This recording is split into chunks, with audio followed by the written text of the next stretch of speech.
But then Colin Cowherd spoke yesterday, and Bears Twitter freaked out. I freaked out.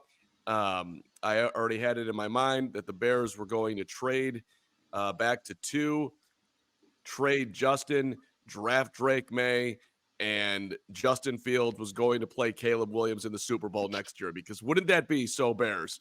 But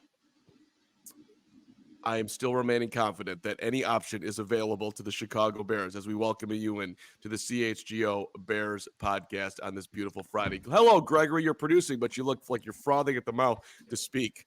Yeah, the whole thing is just laughable. You know, your boy Danny Parkins stoking the flames. And that's fine. You know, you got to have fun with it to an extent. But a lot of these Bears fans, as we've seen here, even over the last week on Bears Twitter, are incapable of having fun with this conversation. And it is funny to me how I hear a lot of feedback about the evil media and their narrative pushing and agenda. And then when someone like Colin Cowherd comes out with a narrative that attaches with something you agree with, then all of a sudden it's cool to echo those narratives. So, you know, I guess everybody kind of is to blame when it comes to the machine that is NFL misinformation or hot takes or clickbait. It's not just the media. You know, we are responsible for some of that, but it's also the way the fans interact with that stuff and share that stuff around. And so, you know, at the end of the day, like, it's sports. We're not covering, you know, the Cold War here, but at the same time, like, yes, now Colin Cowherd is backtracked on his show here just a little bit ago. It sounds like Caleb Williams' team reached out and said that they wanted him to detract that statement. And if you would watch the clip, it seemed like he was more posing that as his guess, not that he actually heard. Now, when Danny Parkins and Shane Reardon tried to get in contact with Caleb Williams' dad and he didn't confirm or deny it, that also took it to another level. The whole thing is silly.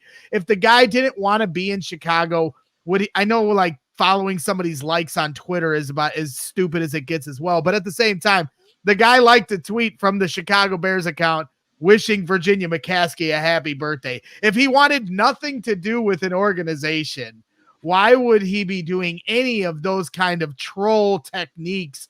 The whole thing is just, it's become a complete shit show. Nick, what was your reaction to the report? Did you believe it?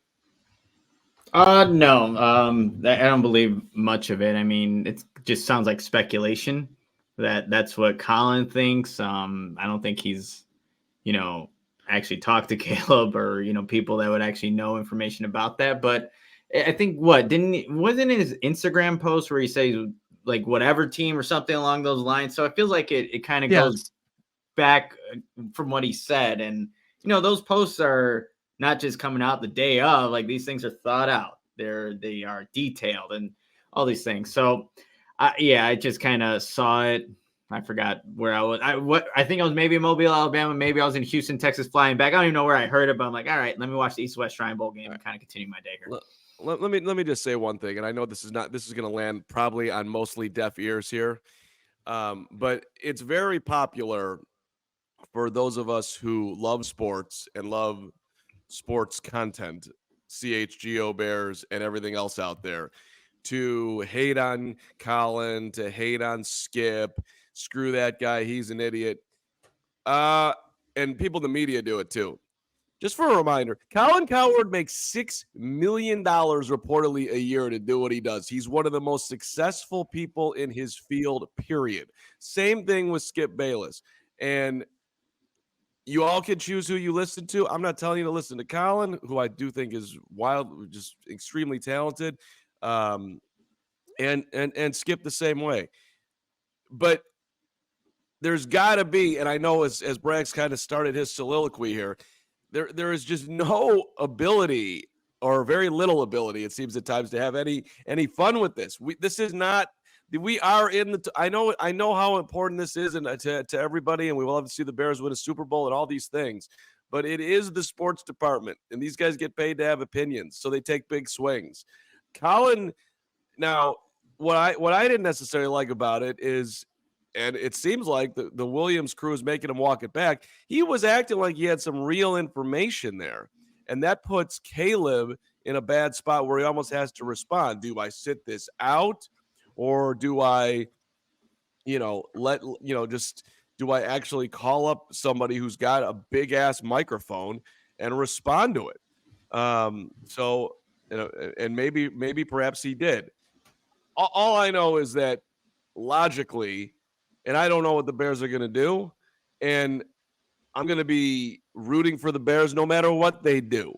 But logically, coming into a team that could have easily won 10 games last year in the greatest city, and objectively a huge media market, with a top wide receiver, with the number 9 pick, with a coaching staff that's just been built that was able to get Geno Smith to 4,000 plus yards. If I'm Caleb Williams and I'm looking at the Chicago situation objectively, I'm not running from that to go play in Washington, where I'm from.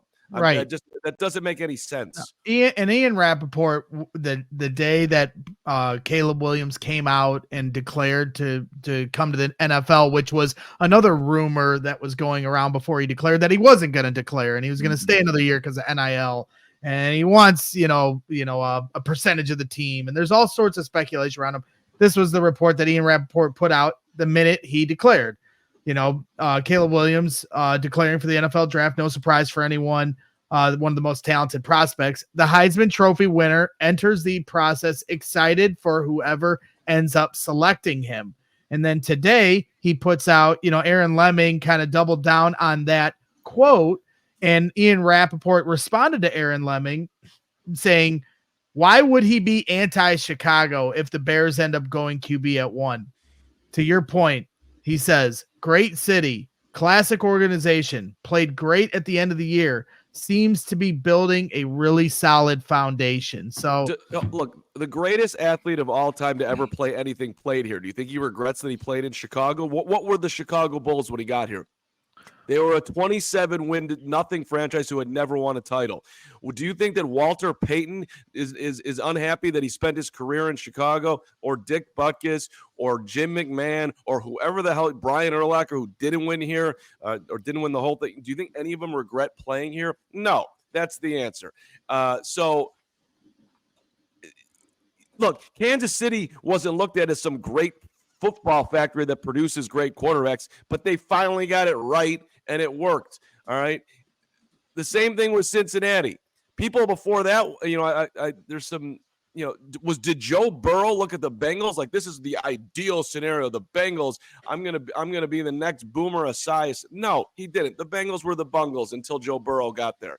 So look, if this dude believes in himself like I think he believes in himself, he's not afraid to go to Chicago or probably anywhere else. But he's coming into a situation. The Bears are not the worst team in football. That's normally what it would be for the number 1 pick. So this is a great situation for him. I remember when we, for the book Teddy Greenstein with Quarterback Dads, he wants to be the best quarterback ever, right? Like that shouldn't matter where it's at. And, the Bears have the number 1 overall pick. And we point out all the great things about Chicago and the situation they're in. Like, this is the best team that a number 1 overall pick can go to, because usually that's not the circumstances why a team goes a player goes number 1 overall. It's usually the worst team in the league that has the worst record. That wasn't the Bears last year. They were a team that was damn near close to making the playoffs. And now that could be Caleb Williams could be the reason why they do make the playoffs. Who knows? But yeah, I think this is not going to stop though, you guys. The draft is not until April. Like, more of this stuff is going to keep coming. But at least in a few weeks, when we go to the combine in Indianapolis, he'll be speaking for himself. And I think a lot of these things, Ryan Poles will speak to the media. I think some of these things might get addressed. We may not get the official answer that week, kind of where it felt like we were starting to get the answer that week. And when we were at the combine last week, it was palpable that they were about to trade the number 1 pick. So I am curious to see what will be palpable when we're there. But I think some of these speculation questions we may get answered here when we get to the combine. Well, and by the way, how's my mic sounding today? Do I have a good mic? You're great. You've got a good distance from the mic. You guys tell me. Sometimes I get too close to my mic as well. Nick's the only professional here on the show today. Okay. And anybody that asks for Will every week, Will is a guy that does a lot of work here behind the scenes. these are his shows here on Fridays, but sometimes with a lot of the work that he has to do behind the scenes, he's not always able to make it. So, Will be here soon enough. We promise, and you'll be able to hear his thoughts on all this stuff in due time. That's a great point there by you, Gregory P. Allen Braggs. I got you, Matt Gregory. And look, I'm only here because Will asked me to be here, so I'm not trying to. He's one of the busiest guys at CHGO Sports. It's not a joke. So, I know a lot of people ask and want to. So I just wanted to give some clarity to some of the viewers on, here recently why he's had to miss on some of these Fridays. We certainly miss his insight and his attention to detail. Well, and let me give one more comment, and then we'll move on to your week here, Nick, on the Caleb thing for today. Look, if I'm talking to Caleb, as I've underlined already, dude, if you come to Chicago and win, there is no better situation. Right. You are a god. Justin Fields is near godlike status here, and we have not won yet. If you actually came in here and are the player that you think you are, I mean, I would almost watch the Air movie where Jordan's mom, Dolores, talks about if you believe in all this, this is what's going to happen. They're going to build you up to the moon. They're probably going to tear you down too when you do something, 3, 4, 5 years in. But this is the best place to do it. Better than New York, better than LA. Yeah.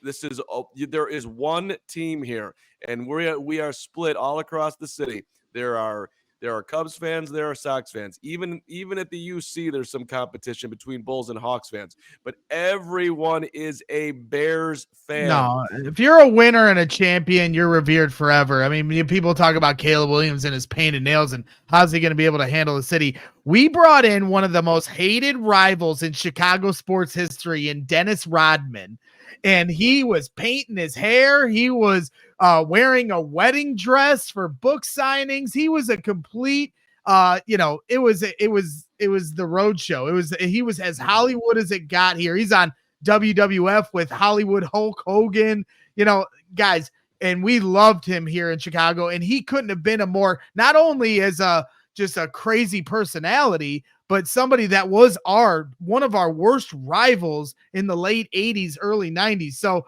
we embrace winners and champions here in Chicago, and that goes for any player, Caleb Williams, Justin Fields included. Whoever's going to get it done for us will be immortalized forever. Well, and let me add on one more to that. We also embrace people who work hard, have humility, and one of the reasons why Justin is so beloved is because he doesn't do a ton of mouthing off at all. He's as classy an athlete as it goes. The one thing I would say to Caleb, look, you are walking into also a hornet's nest of Bears fans that are going to jump on you if you don't come out of the gates hot. So it's okay, by the way, if you don't. But just be prepared that will be your existence here. So if I was the Bears and I was talking to them, I would tell them, look, man, this is the best place to be, but it's also there is going to be a certain level of intensity to this position you're stepping into. And I would want to know, what he has to say about that. I think you got to ask some real questions here, because you don't want a situation where the Bears start out 1-4 next year and Caleb's thrown 3 touchdown passes and 9 interceptions, and the Boo Birds are coming down and the guy gets broken. I don't think that's him, but I would want to ask some questions about how he thinks he would handle that. All right, Nick, let's get into everything that we were supposed to do today. But in this on this fine show, unless you Nick, do you have any final thoughts on this as I pull up my fine things that I got to do over here? No, I'm not really too worried about Caleb and the expectations. If he does come to Chicago, this is kind of what he's worked all of his life to do, be the number 1 overall pick in 2024. He's put the work in. So I'm not really too worried about how he'll handle adversity or things like that. It's that's what comes with the nature of being as highly regarded as a prospect as he is. So we'll leave it at that and, just kind of wait until, more stuff happens. We'll talk about it, but We all silly like the mayor.